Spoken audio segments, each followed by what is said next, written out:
the hostel experience and the vibes are just like amazing. I think someone described it as like freshman year of college because you're meeting so much people, and hostels have a lot of activities. Hey travelers, welcome to Tripping with Amadi. If you're new to my channel, I revisit some of my fun and exciting times during my travel while I help you out on yours. In today's video, I'm going to be talking to you about my personal experiences while I have solo traveled. So I'm gonna break this video down essentially in 3 sections. One is what you should do and like kind of my mindset when preparing for solo travel. And then number 2, the second section, I'm just gonna be talking about things that I would suggest doing while you are there in whatever country. And then third is just my reflections in general on solo traveling as a Black woman and just my thoughts and opinions on being by myself in new spaces. All right, so let's get down to the first part.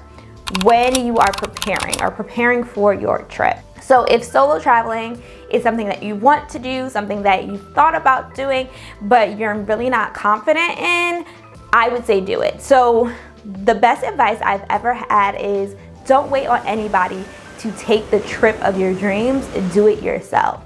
And I totally agree with that. So I have solo traveled out of the country to Mexico, Colombia, as well as Jamaica. And then inside the country, I've solo traveled to New York numerous times and a numerous amount of other states within the United States. I can't even count them. Do your research.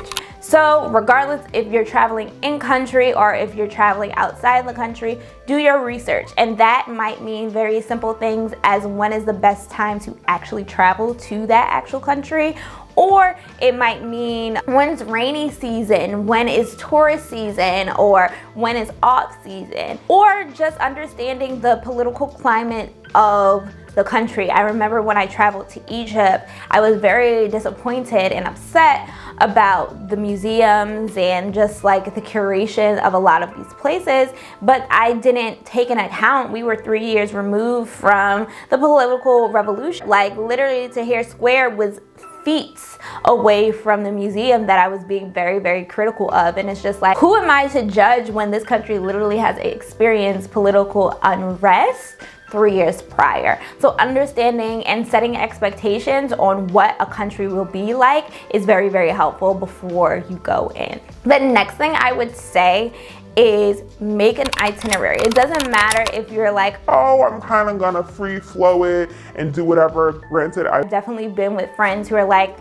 I kind of see what I want to do day by day. That's cool, but if we are trying to be safe, if we are trying to be responsible, I would definitely say make an itinerary. And it could be bare bones. It doesn't have to be like, I'm going here at 1:30, here at 3:30, here at whatever. No, it could simply be like, hey, this is my hotel that I'm staying in at this date 1 through 3, right? And then this is the places that I'm thinking about going to. So the itinerary is helpful because if you're somebody like me, I don't like to think too hard on vacation. I want my options already available for me. I want all the things kind of like planned out, set out. So when I'm there, I can just hop on, do things, and just enjoy the moment and enjoy the space. So to do so, I literally plan so meticulously, not crazy meticulously because I want to leave time for spontaneous things, because what tends to happen on my travels is I meet people and they give me great ideas, but I don't have enough space to do so. So I'm like, dang, I wish I would have let this time free or this part of the day like kind of open so I could like move things around and be kind of spontaneous and think on my feet. A good example for that is like when me and my mom went to London. I didn't pack our day so hard. I left some things as a possibility. So we literally ran into a woman and she said that she got to go see Wicked for like 40 pounds. And I'm like, girl, you want to go do this? And she was like, yes. So we literally went to go see Wicked 3 hours later, and that was the bookend of a really amazing day. If you're interested in what I did in London, I'll definitely put a card right there so you can see about that London trip. But moving back, itineraries are also important because it lets family members and loved ones know where you are. I always make a itinerary on Google Sheets.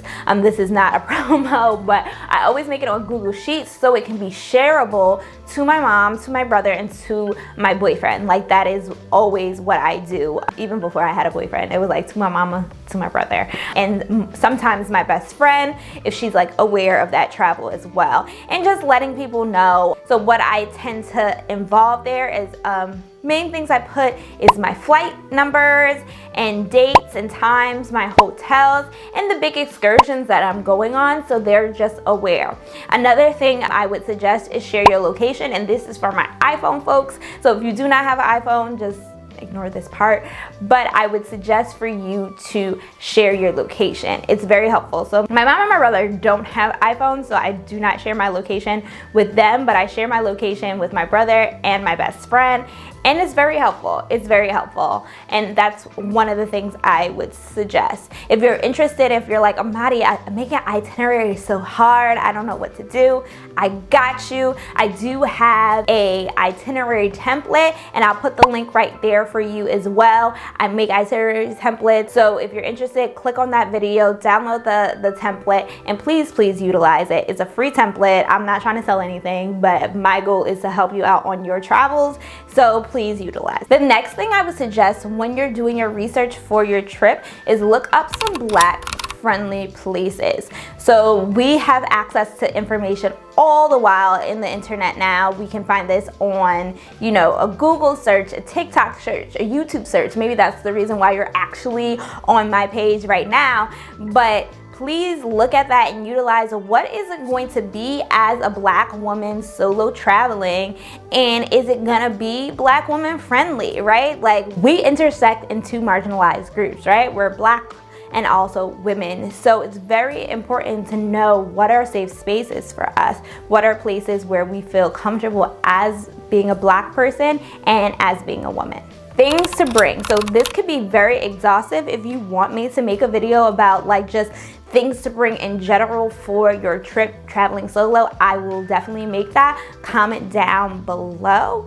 But for things to bring that I would use when I'm traveling alone is definitely external battery charger. So we want to make sure that our phone is always charged.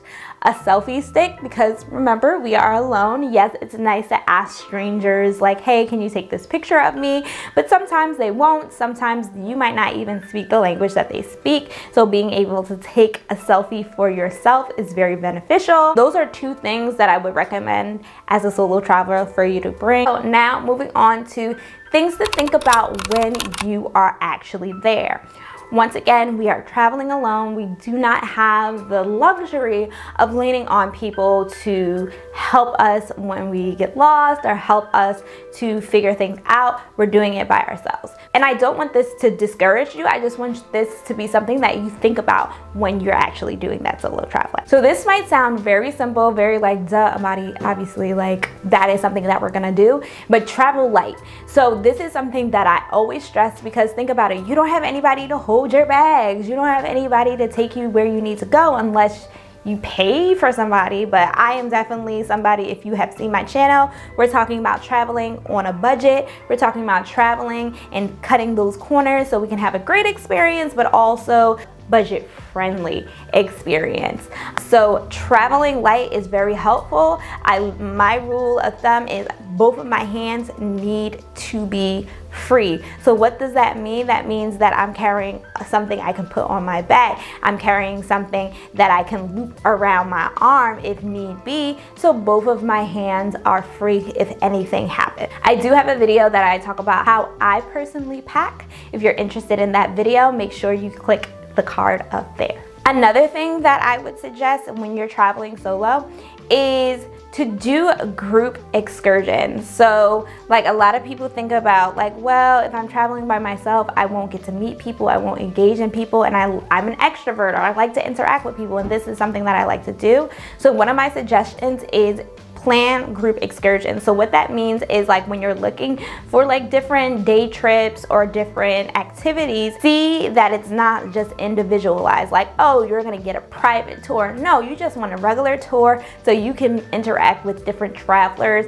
on that tour. So it's really fun. I have been solo traveling as well as group traveling, and both of those instances I have met people and engaged with people. So my last solo travel trip was recent. I traveled in August to Medellin, and I had a ball when I went to Guatapé, which is a big rock that you climb in the outskirts of Medellin. And I met this woman named Jasmine. She was coming from DC by way of Hong Kong. We had a blast. That was my buddy. We walked 700 plus stairs together, had a great workout, had some coffee. Like, that was my girl, and we had a good time. And I met an older couple from the Bahamas. Like, doing group activities where there's a crap load of people, you get to meet and interact. Another great way to meet people, specifically solo travelers by yourself, is doing hostel activities. So now hostels are like a hot button topic because the normal aspect of hostels is sleeping in a bed or room, not sleeping in a bed, I'm playing, sleeping in a room with a group of people. And that might be 3 other people, 4 other people, 5 other people. I think the biggest is like 20 a room, and like that sounds wild. Back in my, college days, I definitely did a hostel when I did fall vacation when I was living abroad in Rome. And oh my God, I haven't really talked about my travel abroad for Rome. So if you're interested in me talking about that, make sure you comment below with the word Rome, and I can tell you about those experiences. But hostels can be very uncomfortable if you are doing the dorm life. What I would suggest as a solo traveler, if you want privacy but you want that kind of energy of a hostel, is do a single room. So hostels do have single rooms for 1 or 2 people to stay in, and the rooms are really, really nice. I stayed at 2 hostels when I was in Colombia, one in Medellin and one in Cartagena, and the hostel experience and the vibes are just like amazing. I think someone described it as like freshman year of college because you're meeting so much people, and hostels have a lot of activities.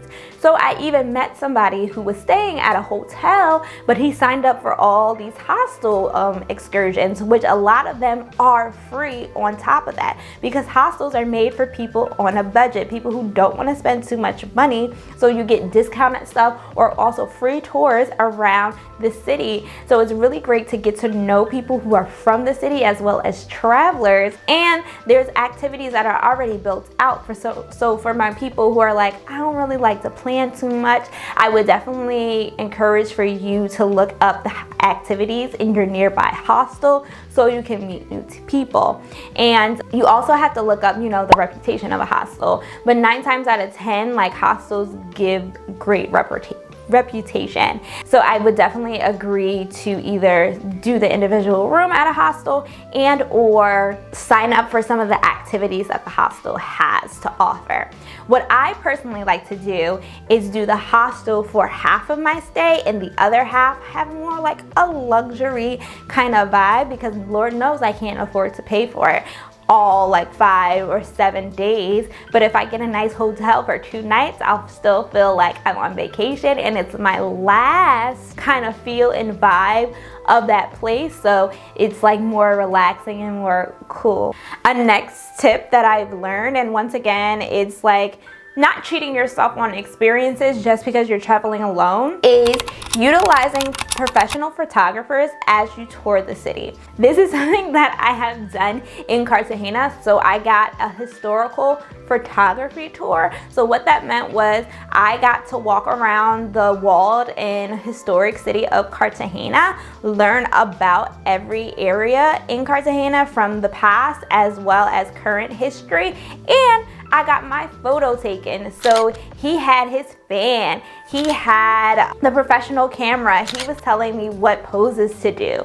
So I didn't need somebody to be like, all right, make sure you take a good picture of me. I had a professional photographer do it, and it was only $70. So it was like a photography session as well as a historic walking tour all put in one, and it was $70, like I said. And now I can utilize those pictures because they're professionally taken. I can utilize those pictures for my media kit, for my Instagram photos, like so many things and so many options. And I'm just so happy that I did it. And I definitely would suggest for you to do it too, so you have something very tangible that you can walk away with for your trip. The next thing that I would suggest is utilize Ubers. So I find myself going to countries where there's a different language being spoken. So this is better if you are traveling in a country that you speak the language or your home country. But if you're traveling outside of that, that's perfectly fine, but utilize Uber because it is a familiar company and app for you to use, and you don't have to do a lot of interaction in terms of prices. So a lot of countries or a lot of areas have Uber, so definitely I would recommend you utilizing Uber or a Uber-like app. So I know like in Egypt, there was Uber, but there was also a Uber-ish app. It wasn't exactly like Uber, but it was a ride sharing app that you can use. So find if there's a ride sharing app and or Uber. So I definitely say use Uber first because I know that some ride sharing apps don't have all the features that Uber has. But once again, this is something that you have on your phone. So definitely utilize it, because my biggest thing that I hate to do, unless like I choose to do it, like if I'm in a market or somewhere, is to haggle. I do not like haggling prices for transportation. It stresses me out. I can go on and on about why it stresses me out, but I don't like to do it, so Uber is my best friend. Lastly, while you're in the actual country, I would definitely suggest for you to utilize data. Some people do it differently. Some people get a SIM card, some people get a phone from the actual place, some people use Wi-Fi, but using Wi-Fi can be tricky if you're in areas that don't have Wi-Fi or that you're not near a shop. Maybe you're in like the woods or something like that because it's part of your excursion. I would say utilize data. Now there are companies that you can have cheaper data than your actual cell phone. So they're eSIM cards. I tried to utilize one and it didn't work for me. So maybe that's something that I have to retry myself, but I would definitely say utilize data. So I rambled a lot. I talked about a lot of my personal reflections of traveling while being a Black woman, gave you some tips and tricks as well. If you are interested in my travels, make sure you like, comment, and subscribe to this video. There's going to be a lot of content coming out, and I hope that you fill these comments up on your personal experience, and let's put some affirmations for our people who have not traveled before and give them that great encouragement. Thanks for stopping by.